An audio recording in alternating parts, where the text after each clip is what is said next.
Początek bieżącego roku z pewnością zapisze się do historii jako rok pierwszego w wolnej Litwie tak potężnego protestu, bowiem w ostatnich dniach główna aleja litewskiej stolicy, Aleja Gedimina i przyległe ulice były po brzegi wypełnione techniką rolniczą. Aż 1288 traktorów, 50 ciągników i tysiące rolników przybyło w tych dniach do Wilna z najdalszych zakątków Litwy, by zwrócić uwagę rządu na prowadzoną politykę rolną. Rolnicy przez kilka dni przed budynkiem rządu sprzeciwiali się postanowieniom Brukseli, domagali się reakcji rządu na pogłębiający się kryzys w branży. Vyriausybės galvos neturėjimas priimant žemės ūkio politiką. Vykdant klaidingą žemės ūkio politiką, kuri veda žemės ūkį ir mūsų visą šalį stagnaciją. Lietuva nėra naudingų iškasenų kraštas. Lietuva yra žemdirbių ir krepšinio kraštas. Iš esmės pagrindinė. Tai nenumarinkim to paskutinio šalies struktūrinio vieneto, kuris laiko visą šalį. Nuo kraštų iki centro ir atgal vėl į kraštus. Pastarieji 4 metai davė iki to, kad tų klausimų prisikaupė N. Reikia išspręsti klausimą su Žemės ūkio rūmais, panaikinti Žemės ūkio rūmų įstatymą, kad klausimai teisėkūroje būtų derinami su tikrąja savivalda, su žemdirbiška visuomenė, su Lietuvos žemės ūkio taryba, kuri vienyje 10 asociacijų. Šiai dienai išleidžiant įsakymą svarbu suderinti jį yra su žemdirbius atstovaujančia organizacija. Nors rūmai tikrai neatstovauja šiai dienai žemės savininkų, ūkininkų, žemdirbių, kurie puoselėja savo kraštą.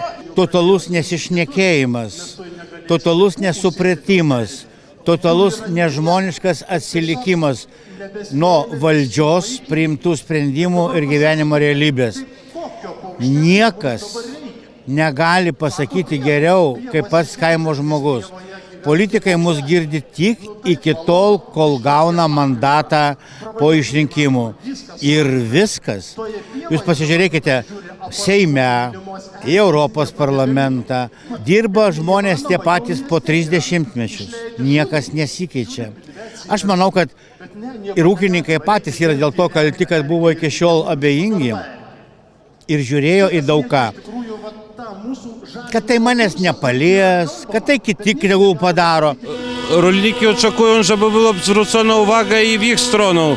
To znaczy są wystawione podstawowe wymagania, co dotyczy paliwa, żeby wrócił sobie stary porządek. Później znaczy akcyzu i taki wielki problem jest to odsiania łonek. Czyli w danym momencie ministerstwo wymaga, żeby rolnicy odsieliby łąki, które były odorane. Do te łąki, żeby nie było tego wymagania. Ogólnie cała sytuacja i polityka rolnictwa jakoś ona nie bardzo jest przyjazna w danym momencie dla rolnika. Ceny na paliwo powyrastali, technika wszystko bardzo zdrożała, części zmienne bardzo zdrożeli. Nawozy też wariują, ceny były bardzo wielkie, teraz trochę spadły, a produkcja jest bardzo, bardzo tanna w dniu dzisiejszym. Tak jak jest ziarno zboże tanne, tak samo i produkcja mięsna i mleczna, wszystko jest kupowane za bezcen. Jest jakieś przepisy, może jakieś i zmuszenia na to wszystko, żeby tego rolnika, który nie wytrzyma albo psychicznie, albo finansowo, albo coś, złożył to wszystko i ręce i rzucił to wszystko i poszedłby do giełdy pracy i wszystko, więcej nic. Z 1997 roku raczej były krowy mleczne i do 2019 roku. За ten czas to ostatnio miałem 112 dojnych. Teraz zajmujemy się także jednocześnie i tamte lata, znaczy zbożowy kierunek był i mleczny i mięsny był częściowo, ale więcej było mleczne, a teraz od 19 roku to tylko mięsne i znaczy się i zbożowy kierunek. Mleczne nie opłaca się nawet i na dzień dzisiejszy wie cały czas i zmieniło się tam coś. Jakoś byli przed pandemią ceny, w czasie pandemii troszkę na ile wiem byli lepsze, bo koledzy rolnicy z naszych stron jeszcze niektóre mają te krowy mleczne i stado mleczne znaczy się i produkują to mleko, ale cena jest niejaka i na dzień dzisiejszy wiem o tym, że Mleczarnia, która znajduje się w Wejszyszkach od wielu lat.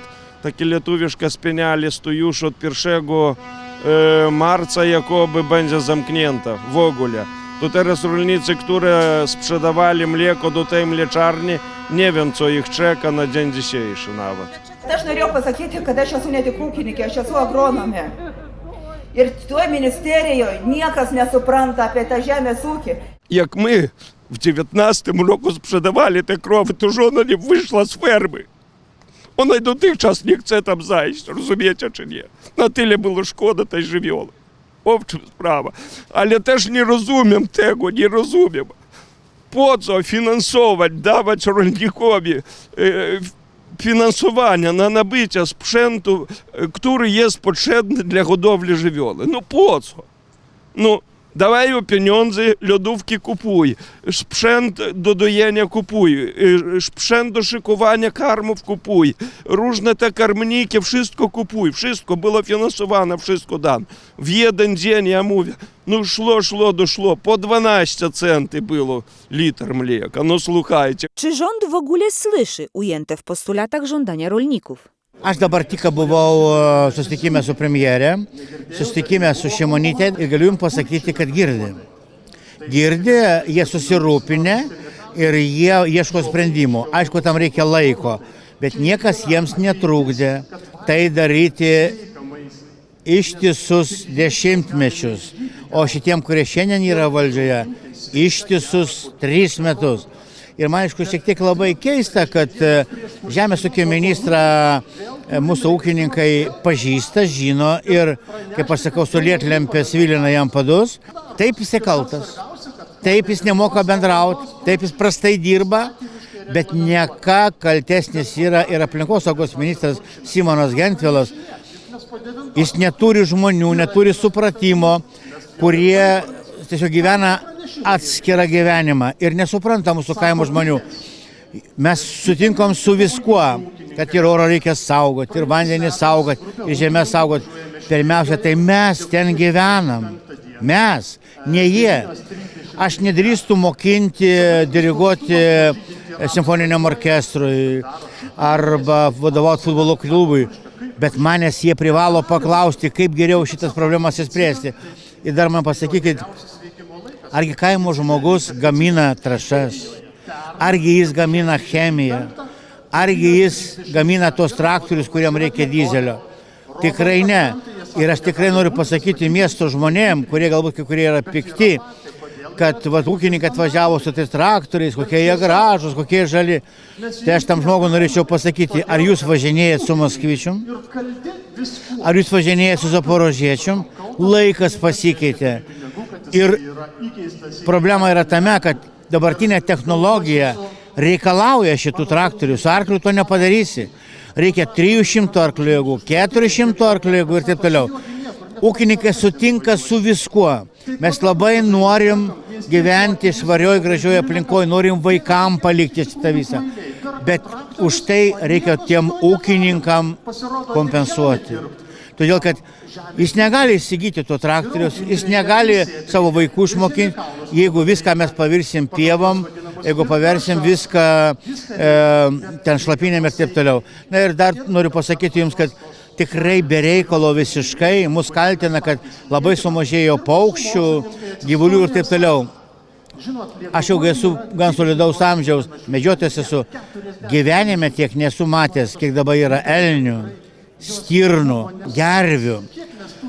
Ir pas mus ūkyje, mūsų ūkyje, šeimos ūkyje atlieka tyrimus dėl paukščių būtent Vilniaus universiteto biologijos fakulteto mokslininkai. Jie paneigia tai, ką sako tie menami gamtos mylėtojai. Ir aš labai šiandien pasakiau ir Šimonytei, reiškia, tegul pasižiūri tie, kurie šneka, kokiuose projektuose jie dalyvauja, kas juos finansuoja ir kiek jie iš to turi naudos. Aš tikrai drįstu pasakyti, kad atėjo laikas tiems žmonėms pasakyti stop. Nereikia man jūsų šitų pranašysčių, mes mylim Lietuvą žymiai daugiau negu jūs ir paliksim vaikams jie žymiai geresnį. O dėl pievų, aišku, sunku suvokti yra, kai valstybė priima sprendimą žmonės, kurie neturi gyvulių, laikyti pievas. Tai panovė, čia prašom barzdo. Tai va, o buvom pas komisarą, pažadėjo išspręs ir Šimonytė pasakė, jeigu neišspręs komisaras, jinai pati išspręs ir tą pagrindinę problemą, dėl kurios čia vat, irgi žmonės nelaimingi yra, bijo prarasti savo ūkius. Aš tikrai tikiu mūsų kaimo žmogum, tikiu mūsų iniciatyvą. Valdžios žmonėmis labai sunkiai tikiu, labai sunkiai. Ir jie paveikti tik baimės šiandien prižada. Nesu politikuojantis žmogus, nusivyliau jais visiškai. Mes turim palaikyti viens kitą, laikytis ūkininkai viens už kito, turi susirinkti panovę rolnikai ir pasakyti, wszystko będą w porządku. Czy protest ostatecznie dojdzie do skutku? Czy Litwa nadal pozostanie krajem rolniczym, jakim była od zawsze? I czy jutro będziemy nadal mieli chleb powszedni z na ojczystej ziemi hodowanego zboża? Zależy nie tylko od rolników, ale też od postawy obywatelskiej każdego z nas, bo tylko w jedności tkwi siła narodu i szansa na lepsze jutro.